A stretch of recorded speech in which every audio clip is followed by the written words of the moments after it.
नमस्कार, the news post देख रहे हैं आप और मैं हूं समीर। विधानसभा के शीतकालीन सत्र का आज पहला दिन है और आज विधानसभा के बाहर सीढ़ियों पर विपक्ष ने सरकार के खिलाफ जमकर नारेबाजी की। आप यह तस्वीर जो देख रहे हैं, तमाम भाजपा के विधायक हाथों में तख्ती लेकर, तख्ती पर रूबिया जो साहेबगंज में कांड हुआ है, जिस तरह से 22 टुकड़ों में एक युवती को काटकर हत्या किया गया, उसके अलावा राज्य के इस्लामीकरण करने का आरोप सरकार पर लगा रहे हैं और नारेबाजी कर हेमंत सोरेन से इस्तीफा मांग रहे हैं। वहीं इस पर जब हमने सत्ता पक्ष के मंत्री और विधायकों से बात किया तो उनका कहना है कि इन लोगों के पास कोई काम नहीं बचा है, यह बेरोजगार हो गए हैं, तो अनर्गल बयान दे रहे हैं। चलिए पहले आपको सुनाते हैं क्या कुछ कह रहे हैं भाजपा के विधायक। सरकार अपनी बहू बेटी का इज्जत भी नहीं बचा पा रही है।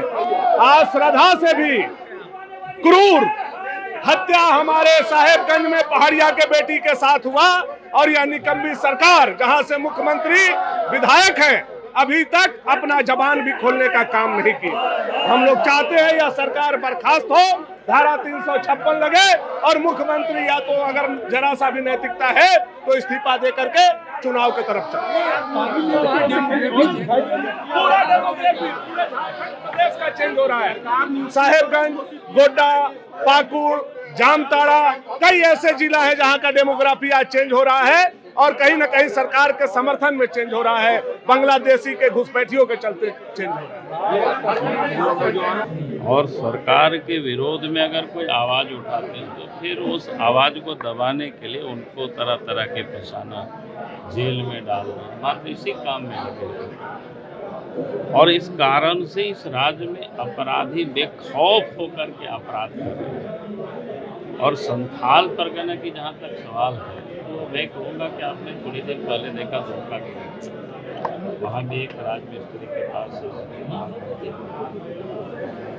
फिर उस बच्ची को किस प्रकार से हत्या कर दी गई, फांसी पर लटका दिया गया, पेट्रोल छिड़क के एक बच्चे को मार दिया गया। और अभी की जो घटना है साहेबगंज भोरियों की, वो तो और ही विभत्स है। और मैं तो कहूँगा कि संथाल परगना अगर आप जाएंगे उन क्षेत्रों में डेमोग्राफी तो पूरी तरह से, खास करके संथाल और पहाड़िया जो जनजाति, जमीन तो उनके पास है और बड़ी तादाद में बांग्लादेश से घुसपैठिए आ रहे हैं और उनको धीरे धीरे बसाया जा रहा है। और उनकी बहू बेटियों के साथ भी 1, 2, 3, 4 ऐसी भी शादियां की जा रही हैं ताकि उनकी जमीन को कैसे हटाया। इसलिए आज भी मैं ये कह रहा हूँ कि अगर सरकार सर्वे करे तो आप देखेंगे कि उस क्षेत्र में 1, 2, 3 नहीं बल्कि सैकड़ों की तादाद में, ऐसे तो लोग कहते हैं कि हजारों की संख्या इस प्रकार के लोगों ने जो शादी कर रखा है।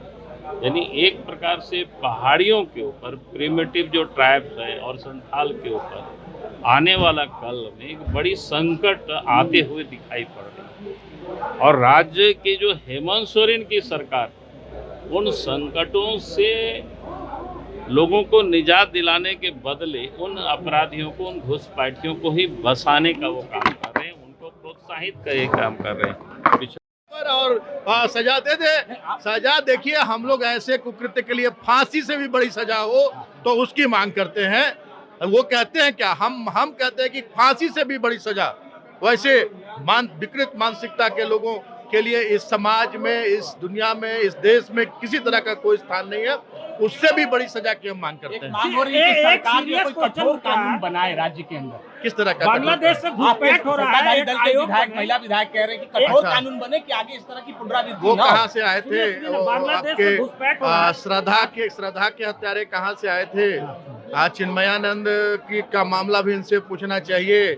फिर उत्तराखंड के माननीय मंत्री के सुपुत्र का मामला भी पूछना चाहिए, उसका जवाब भी देना चाहिए। इनका कहना है सर कि सभी जगह हेमंत सोरेन जी की सरकार है। यहाँ पर जो भी आपराधिक घटनाएं घटती है, कठोर से कठोर कार्रवाई के लिए सरकार दृढ़ संकल्पित है। और आपने जब भी देखा कि कोई भी ऐसी घटना घटी है, हम ऐसी घटनाओं की तीव्र भर्त्सना करते हैं। ऐसी घटनाएं राज्य को कलंकित करने वाली घटनाएं हैं। ये मानसिक विकृति दर्शाती है ऐसे लोगों की। और आपने देखा कि अपराधी गिरफ्तार हुए और सजा भी निश्चित है। आपने सुना तमाम भाजपा के विधायक एक सुर में हेमंत सोरेन सरकार को घेर रहे हैं और आज सदन में भी यह मामला उठेगा। सदन काफी हंगामेदार होने वाला है। वहीं इस पर चलिए हम बात करते हैं झामुमो के मंत्री और कांग्रेस कोटे से जो विधायक है उनसे कि क्या कुछ इन जो घटनाएं घट रहे इस पर कहेंगे। अच्छा, बीजेपी के लोग से आपका रिलेशन बढ़िया रहता, खाली टीवी के लिए बोलते हैं क्या? क्या बात करते हैं? हाँ बाबा, हम पर नहीं विश्वास है। अरे पर घटना हुई साहिबगंज में, आपको लगता नहीं है कि जो ये घटना है, इस तरह की घटना माननीय मुख्यमंत्री जी संज्ञान लिए हैं, कार्रवाई होगी और निश्चित तौर पे कार्रवाई होगी। बीजेपी वाले लोग बोल रहे हैं कि मुख्यमंत्री को इस्तीफा दे देना चाहिए। आप लोगों के ऊपर आरोप लगा रहे हैं कि आप लोगों की वजह से तो भारत का इस्लामीकरण हो रहा है। पहले सब कि भारत कंट्री पहले बता, भारत के प्रधानमंत्री को पहले इस्तीफा देना चाहिए। जो वादा किया है वो पूरा किया, उनको तो पहले इस्तीफा देना चाहिए।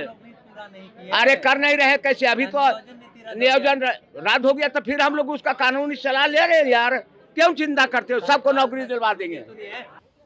आपने सुना एक सुर में कांग्रेस के और झामुमो कोटे से जो विधायक और मंत्री है वह कह रहे हैं कि सरकार अपना काम कर रही है, जो दोषी है उन्हें कड़ी से कड़ी सजा दी जा रही है।